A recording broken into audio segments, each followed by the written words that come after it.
సామాజిక న్యాయ మహాశిల్పాన్ని విజయవాడలో ఏర్పాటు చేయడాన్ని మీరు ఎలా చూస్తారు? సామాజిక న్యాయ మహాశిల్పాన్ని ఏర్పాటు చేయడాన్ని మీరు ఎలా చూస్తారు? శిల్పాన్ని ఏర్పాటు చేయడానికి ఏమండి, నిజంగా ఈ రాష్ట్రంలో ఎవ్వరూ చేయలేనటువంటిది మరి వైఎస్ జగన్మోహన్ రెడ్డి గారు మన ముఖ్యమంత్రి వర్యులు ఆయన త్యాగం చేశారండి. ఆయన గురించి మాటలు చెప్పుకోవడమే కానీ చేతలు ఎవ్వరూ చేయలేదండి.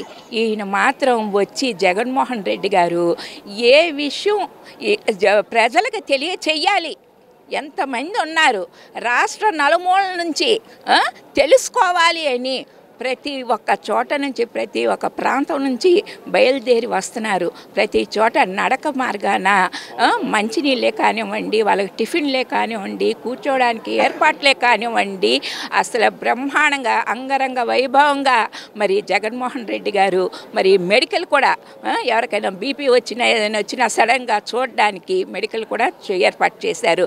మరి నిజంగా అంబేద్కర్ గారి గురించి మరి ఈ విధంగా చెప్పుకోవడానికి, ఆయన గురించి జ్ఞాపకం చేసుకోవడానికి, ఆయన విగ్రహాన్ని ఆ విధంగా అసలు అంత ఎత్తులో మరి 400 చిల్లర కోట్లు ఖర్చుతో చేశారు అంటే నిజంగా చాలా మెచ్చుకోదగ్గ విషయం అండి. నిజంగా మేము చాలా చాలా సంతోషిస్తున్నామండి. మరి మేము అంబేద్కర్ గారి గురించి ఆయన్ని నిజంగా బాల్య దశలో ఏంటి చదువుకునే దశలో కానివ్వండి ఆయన్ని ఎంతమంది ఎంత బాధ పెట్టారోనండి. దూరంగా కూర్చోబెట్టి ఆయన టిఫిన్ చేసేవారు, దూరంగా కూర్చొని అన్నం భోజనం చేసేవారు. అలాంటి ఆయన గురించి ఈరోజు రాజ్యాంగం గురించి ఆయన పెద్ద మనిషిగా రాష్ట్రం కాదు దేశం మొత్తం చెప్పుకునేలాగా మన అంబేద్కర్ గారిని మన విజయవాడలో మరి ఇంత పెద్ద ఎత్తున ఆయన విగ్రహాన్ని మరి నిర్మించారంటే జగన్మోహన్ రెడ్డి గారికి హ్యాట్స్ ఆఫ్ చెప్తున్నామండి. చాలా అసలు జగన్మోహన్ రెడ్డి గారికి ఎన్నిసార్లు మరి ధన్యవాదాలు చెప్పినా తక్కువే అని మేము అనుకుంటున్నాము. ఎవరికి ఏ ఇబ్బంది లేకుండా ప్రజలందరినీ నా బిడ్డలుగా చూసుకోవడానికి, నా బిడ్డలు పైన దేవుడు ఉన్నాడు, బిడ్డలు ఉన్నారు అని ఆయన ఒక నమ్మకంతోనే ఈ యొక్క ఇది చేస్తున్నారని నేను నమ్మి నేను విశ్వసిస్తున్నానండి. Thank you. రాష్ట్రంలో అతిపెద్ద అంబేద్కర్ విగ్రహాన్ని ఏర్పాటు చేయడం వల్ల, దేశంలోని ప్రపంచంలో అతిపెద్ద అంబేద్కర్ విగ్రహాన్ని ఏర్పాటు చేయడం వల్ల జగన్మోహన్ రెడ్డి గారు చరిత్రలో నిలుస్తారంటారా? తప్పకుండా అండి. చరిత్రలో ఏంటి మొట్టమొదటి స్థానం ఆయన గిన్నిస్ బుక్లో ఎక్కడానికి జగన్మోహన్ రెడ్డి గారి పేరు ఉంది అని నమ్మకం ప్రజలందరూ చెప్పుకుంటున్నారండి. ఆ కులం ఈ కులం లేదు, అందరూ వచ్చి చూసి వెళ్ళిపోతున్నారు, చూస్తున్నారు, వెళ్తున్నారు. మరి నిజంగా ఇలాంటిది వినూత్నమైనటువంటి కార్యక్రమం మరి ఎవరైనా చేశారండి? ఎంతసేపు మీటింగ్లు, పూలబంతులు, అట్టహాసాలు, భోజనాలు ఇవే కానీ ఇలాంటిది ఏదైనా ఒక్క మంచి పని జరిగిందండి ఇంతవరకు ఏ ముఖ్యమంత్రి అయినా చేశారండి? ఎంతసేపు దానికి నిధుల్లో దీనికి నిధులు లేవని చెప్తున్నారు. మరి నిధులు అప్పో సప్పో చేసి ఇలాంటి త్యాగం చేసిన వ్యక్తి ఎవరైనా ఉన్నారా? ఉన్న ఒక్క వ్యక్తి ఏకైక వ్యక్తి వైఎస్ జగన్మోహన్ రెడ్డి గారికి ఈ యొక్క ఇది చెందాలని నేను కోరుకుంటున్నానండి. అంబేద్కర్ గారి ఆశయాలని జగన్మోహన్ రెడ్డి గారు ముందుకు తీసుకెళ్తున్నారని భావిస్తున్నారా? తప్పకుండా అండి. అంబేద్కర్ ఆశయాలను తప్పకుండా ఆయన నెరవేరుస్తారు, ముందుకు తీసుకెళ్తారు. ఏ ఒక్కటి తూచా తప్పకుండా రాజ్యాంగానికి అనుసంధానంగా ఆయన ఉంటారని నేను అనుకుంటున్నాను. విగ్రహంలో సామాజిక మహాశిల్పాన్ని పెట్టారు. రాష్ట్రంలో సామాజిక న్యాయం నడుస్తుందని భావిస్తున్నారా? తప్పకుండా సామాజిక న్యాయం నడుస్తుంది. నడవకపోతే ఇంత ఎలా చేస్తారండి? ప్రజలందరూ గడప గడపకి ప్రతి ఒక్కటి అందుతుందండి. ఈ రోజున అందరూ మెచ్చుకునే వాళ్ళేనండి, తిట్టుకునే వాళ్ళు లేరు. అంత కాకపోతే గిట్టని వాళ్ళు తిట్టుకుంటున్నారు. అందులో తప్పేం లేదు, సహజం. మానవులు సహజంగా తిట్టుకుంటారు. గిట్టకపోతే దానికి మనం ఏం చేస్తామండి? కానీ జగన్మోహన్ రెడ్డి గారు చక్కగా న్యాయ పరిపాలన నిజంగా ఎంత బాగా చేస్తున్నారంటే, చిన్న వయసులో యువకుడు నిజంగా ఇంత బాగా ఇంత చక్కటి పరిపాలన చేస్తున్నారంటే ఆయన్ని ఎంతో మెచ్చుకోదగ్గ విషయం అండి, చెప్పుకోవాల్సిన విషయం అండి. ఆయనకి ఎన్ని బహుమతులు ఇచ్చినా మనం తక్కువే. ఆయనకొకటే మనం బహుమతి ఇవ్వాలి అంటే ఏ రీతిగా ఇవ్వాలంటే మళ్ళీ రేపు ఆయన్ని ముఖ్యమంత్రి చేసుకోవడమే మనం అందరం రాష్ట్ర ప్రజలందరమే ఆయన గిఫ్ట్ ఇచ్చినట్టు. సామాజిక న్యాయ మహాశిల్పాన్ని విజయవాడలో ఏర్పాటు చేయడాన్ని మీరు ఎలా భావిస్తారు? చాలా సంతోషకరమైన రోజు అండి ఈరోజు. ఎందుకనంటే మహానగరం విజయవాడ మహానగరం నడిబొడ్డున డాక్టర్ బిఆర్ అంబేద్కర్ గారిది విగ్రహం ఏర్పాటు చేయటువంటి మామూలు విశేషం కాదు. జగన్మోహన్ రెడ్డి గారికి చాలా వందనాలు, ధన్యవాదాలు కూడా చెప్పాలి. ఎందుకంటే ఇలాంటి కార్యక్రమాన్ని ఏ రాష్ట్ర దేశంలోనే ఎక్కడా లేని విధముగా మనకి విజయవాడ నగరం నడిబొడ్డున విగ్రహం ఏర్పాటు చేయడం అనేది చాలా ఆనందకరం.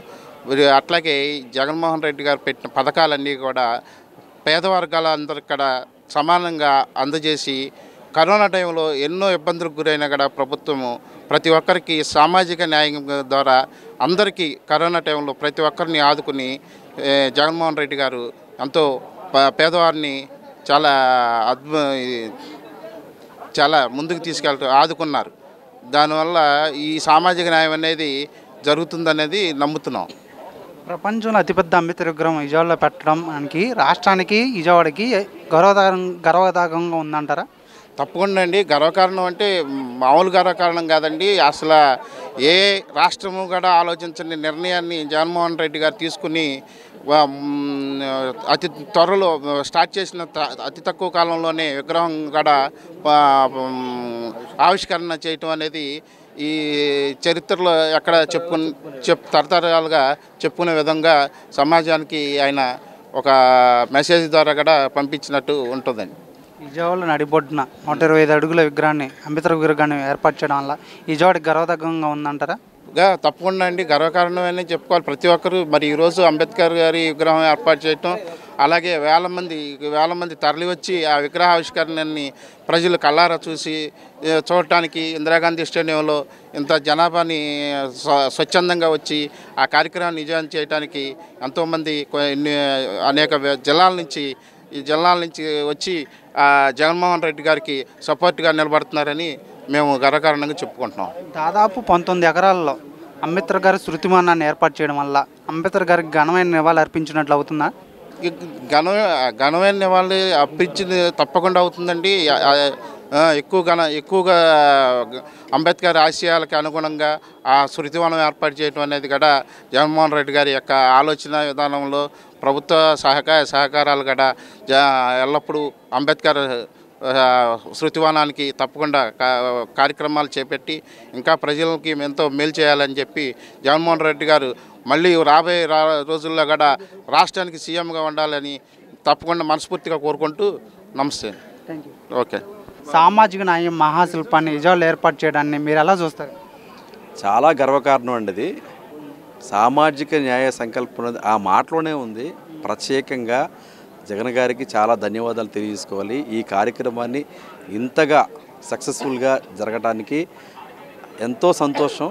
అంతకన్నా ఇక వేరే సంతోషం ఏమీ లేదు. ప్రపంచంలో అతిపెద్ద అంబేద్కర్ విగ్రహాన్ని విజయవాడలో ఏర్పాటు చేయడం వల్ల రాష్ట్రానికి విజయవాడకి గర్వకారంగానే ఉందంటారా?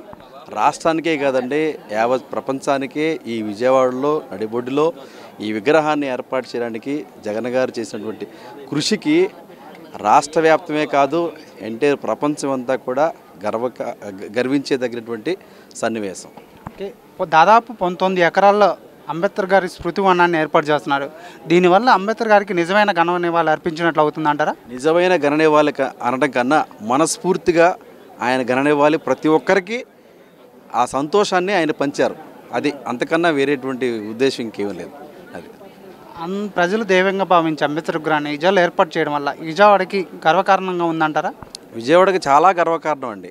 ఎందుకంటే అది తరతరాలకి నిలిచిపోయేటటువంటి ఒక గుర్తు, ఒక నివాళి అనేది ప్రతి ఒక్కళ్ళకి కూడా అది ఒక బాడీలో ఒక ఇన్స్టాలేషన్ అంటారు దాన్ని. అటువంటి విగ్రహాన్ని ఈ ఆవిష్కరణ అనేది చాలా చాలా చాలా ప్రతి ఒక్కరికి చిన్న నుంచి పెద్దల వరకు కూడా ఈ సంతోషకరమైనటువంటి వాతావరణాన్ని వారికి అందజేసినందుకు జగన్ గారికి పూర్తిగా హృదయపూర్వకంగా ధన్యవాదాలు తెలియజేసుకుంటాం. రాష్ట్రంలో అంబేద్కర్ గారి ఆశయ సాధనని జగన్మోహన్ రెడ్డి గారు ముందుకు తీసుకెళ్తున్నారని భావిస్తున్నారా? తప్పనిసరిగా ప్రతి సంక్షేమంలోనూ కూడా ఆయన ఆ స్ఫూర్తిని ముందుకు తీసుకెళ్తూనే ఉంటారు, ఇంకాను జయప్రదం చేస్తూనే ఉంటారు.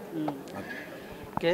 అంబేద్కర్ గారి విగ్రహం ప్రపంచంలో అతిపెద్ద అంబేద్కర్ విజయవాడలో ఏర్పాటు చేయడం వల్ల జగన్మోహన్ రెడ్డి గారు చరిత్రలో నిలుస్తారనుకుంటారా? ఖచ్చితంగా నిలుస్తారండి, ఖచ్చితంగా నిలుస్తారు. ఎందుకంటే చరిత్రలో నిలిచేవారు ఎప్పుడు ఎవరి పేరు నిలిచిద్దంటే ఎవరు చేయలేనటువంటిది చేస్తే అది ఖచ్చితంగా నిలుస్తారు. అది జగన్మోహన్ రెడ్డి గారు చేశారు కాబట్టి చరిత్రలో నిలిచిపోతారు. సబ్స్క్రైబ్ చేయండి. subscribe to please do subscribe to Please like, share and subscribe to top Telugu TV. Top Telugu TV. Top Telugu TV. Top Telugu TV.